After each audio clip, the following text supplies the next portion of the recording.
What's up guys, it's Nick back with One More Cast. Today's video was actually inspired by one of my subscribers and actually shows how sometimes problems can teach you how to get creative and find new ways to solve it. One of my subscribers sent me a pack of lure blanks that he had that he wanted me to paint up. But when I got the package, I instantly saw that the eye holes on the poppers that he had sent me were way larger than anything that I had, and they were also larger than anything I could actually see from most of my suppliers. So after doing some research, I found that I was actually able to make 3D lure eyes for the fishing lures using materials I already had on my workstation. So in today's video, I'm gonna show you how I did that and ways that you can make custom 3D lure eyes for fish lures yourself. So stay tuned. Okay guys, so I'm back here on my workbench, and I gotta tell you, it feels really good. I've been on vacation for a while, and so this is the first time being able to sit back down and turn on the camera. So thank you for being here with me. So one of the most important parts of why I made this video is because I was actually able to make these lure eyes using materials that I already had in my house. And if most of you are already painting lures, you probably have a lot of similar items as well. The only thing we need to use to do this is some Mylar. You've probably seen in some past videos that I've used this Mylar for stenciling. It's actually great for a lot of different uses, but for this, we're gonna use it for the back of the eyes. So this is what we're gonna paint, and we're gonna use the epoxy using the DevCon 2-ton to form that 3D eye look.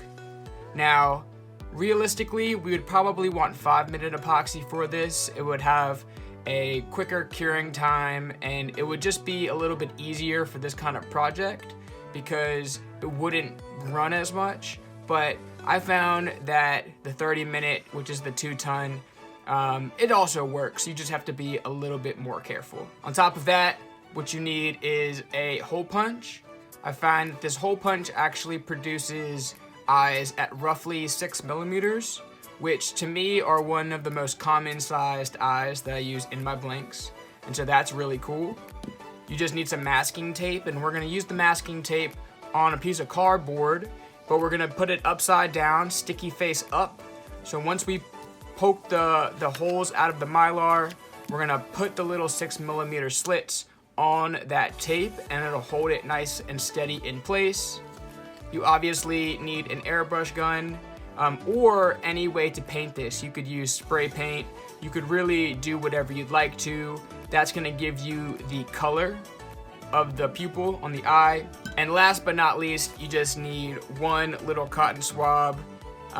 This is going to give you the actual little eye, the black and the white mark on the inside. So it's usually a little bit easier to use these cotton swabs. You could also paint it with the same thing you're using to paint the base color. You'll just need to create some kind of stencil to make sure you get a really nice and defined eye pupil.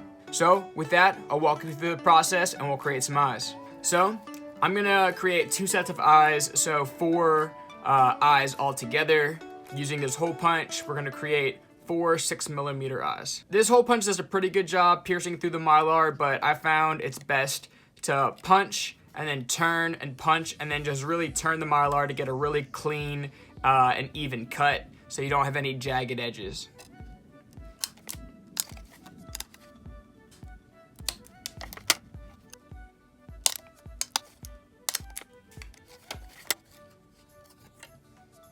So here you can see we have 4 little eyes. You can see there's a little bit of rough edges here. If you were making these for, commercial use or whatever, you could definitely just take some sandpaper and even these out. But for this video, I'm just gonna continue on with them at this stage. So at this point, we are going to paint the base color of our eye. We're gonna do 2 different eye colors. The first will just be some crazy fluorescent orange, and the second will be some pearl silver.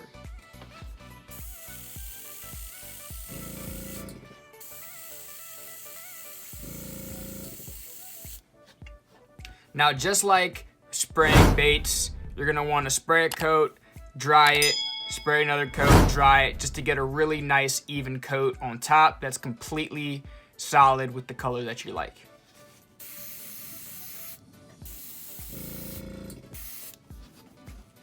Just like most pearls, we're probably gonna have to do a couple more coats on this. And so I'll dry this and probably do 2 more coats before it's all said and done. Okay, so now that we've painted the eyes and dried them really well, the next step is going to be painting the pupils on this bait. And so for this, you're gonna get the cotton swab and you're gonna just take some opaque white and some opaque black. And what you're gonna wanna do is first take the white, put 1 glob on the cardboard. And what you do is you take the cotton swab, you soak up some of that white, and then you're just gonna dab each of the eyes in the amount that you want. This allows you to really control how much paint that you put on there and where you put it on as well. For this, I'm just gonna put it right smack dab in the middle, but as you've probably seen on eyes that you can buy online, they often have them on the bottom or in the corner or in triangle shapes. So you're able to do all of those different things using this Q-tip.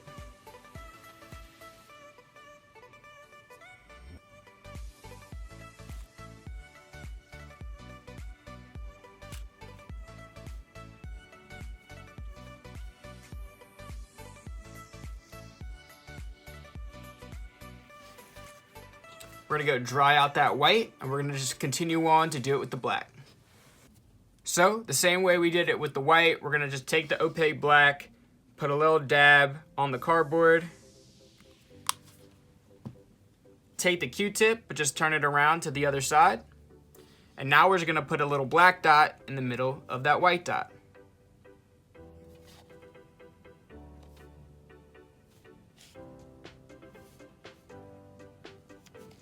Like that. So we're gonna dry this 1 more time and then we're gonna go on to mixing up that epoxy and putting on that epoxy layer. Okay, so just like you would mix this epoxy for a clear coat, we're gonna just do a little dab of each part. It really does not take a lot of epoxy here.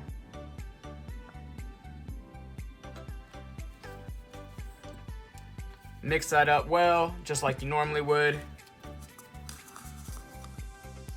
Making sure to stir smoothly so that it doesn't create bubbles or it creates the least amount of bubbles possible.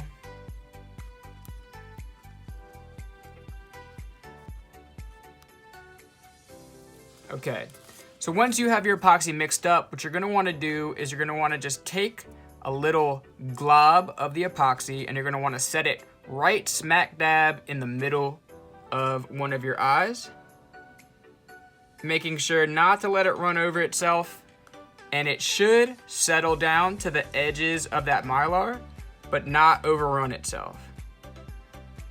So we're setting it down, being careful not to let it drip over the sides.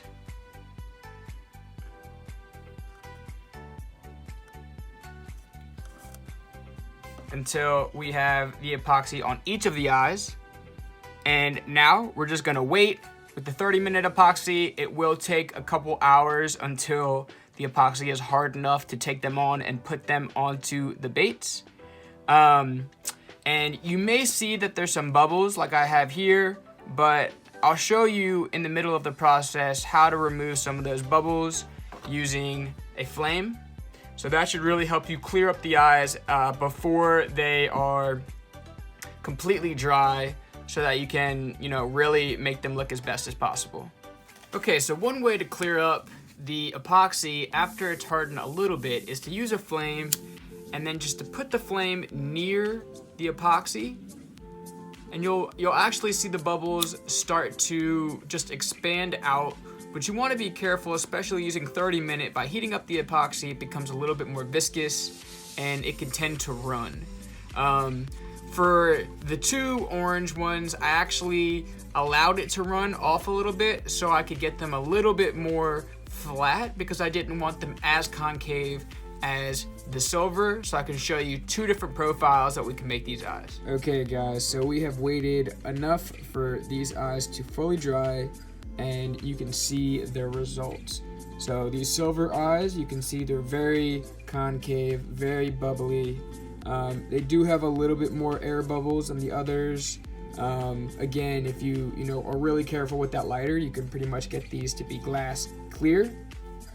But as I said, we have something a little bit different with these fluorescent orange eyes. They're very thin, paper thin almost, and it just shows you the wide range of eyes that you can make with this concept. So I hope this helps you out. Maybe it's just something that helps you out when you realize you don't have a certain sized eye and you don't feel like buying a whole sheet. So if you have any questions at all, leave me a comment down below. The water is warming up quite nicely, and I think the fishing is going to start heating up great. And until next time, tight lines.